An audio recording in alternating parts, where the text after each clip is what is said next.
valuable feedback as ever. Despite the global geopolitical situations and the tensions, the Indian economy remains strong, supported by high GDP growth and sustained positive momentum, which in turn is boosting the banking industry.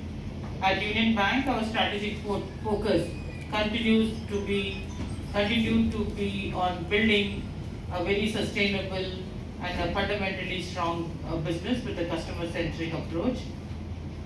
Let me just give you the guidance that we gave all of you during the beginning of the last fiscal. We provided financial guidance at the beginning of the FY24, and I am pleased to report that the bank is aligned well with the projections that we have made. We aim for a YOY deposit growth of 8 to 10% for FY24, and we ended up with 9.3% growth. The advances growth projected was 10 to 11%, and we could achieve 11.7% growth. Although our NIM guidance was set at around 3.3%, we achieved 3.10 for FY24, exceeding expectations in a challenging environment. On YOY basis, our NIM improved by 3 bps. We aim to reduce our gross NPA to less than 6% and successfully brought it down to 4.76%. Regarding gross recovery and net slippages, we exceeded our goals by keeping slippages below rupees 12,000 crore and achieving a gross recovery of 18,554 crore. Now let me just briefly touch upon the performance of the bank for the year FY24. Firstly, I am happy to share that we have achieved our highest ever net profit of rupees 13,648 crore for FY24.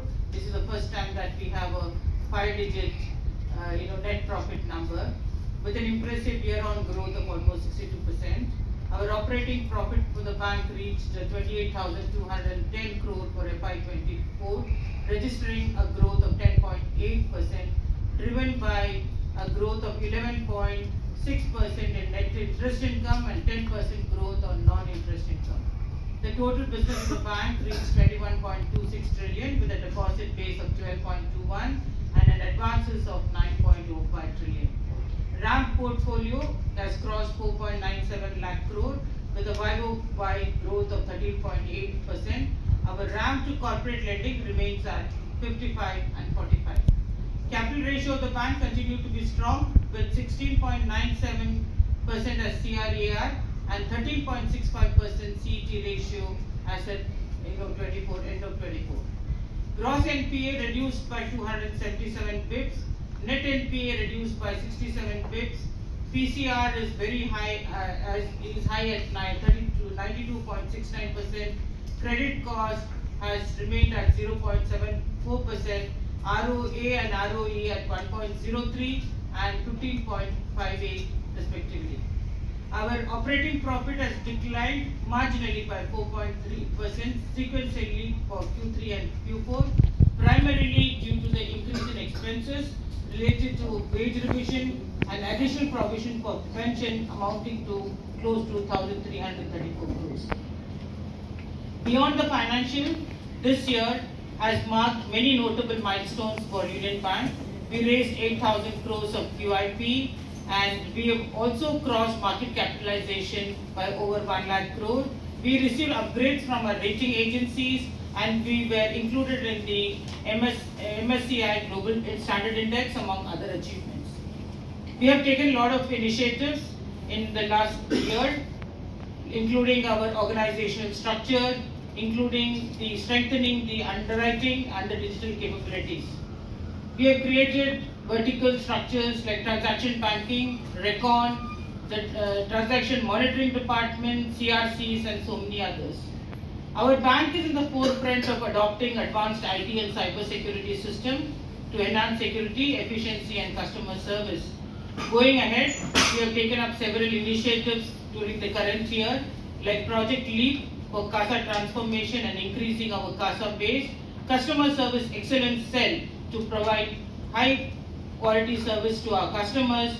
We are also targeting RUSU centers and growth hotspots to tap high potential at the RUSU centers. My concluding remarks would be like, looking ahead, we see significant opportunity to drive the business growth, although the operating environment may be a bit challenging in the current year due to tight liquidity, as all of us are aware of it. But we are optimistic, and we will make all efforts to see that we grow, in this market also.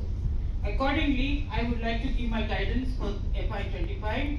My deposit growth would be around 9 to 11%, and the credit growth to the extent of 11 to 13%. NIM at 2.8 to 3%, gross NPA less than 4%, net slippages around 11,500, and gross recovery to the extent of 16,000. And I am hoping and praying that I will exceed all my guidances as ever. Growth part, you may find that the projections are bit moderated, but we will beat this guidance as I am telling you, and further we will come back to review these numbers at some time later, probably after the quarter. Before I conclude, I would like to touch briefly on the RBI's recent draft guidelines, which is all interest to all of you. These guidelines are still in the draft stage, and the proposed increase in provisioning requirements will be implemented gradually based on the various stages of the project completion. Our bank's project finance loans make up to about 28% of my corporate book, of which 68% of the projects have already completed. This phased approach means that the immediate impact of these changes will be moderate, it will be manageable by the bank, and we are sure that we will be able to manage these numbers quite all right in our bank. The RBI is currently seeking our inputs on the same, and we have provided our feedback, and we are waiting for the regulators' considered opinion on the decision that is going to come to us. Thank you, and my team and I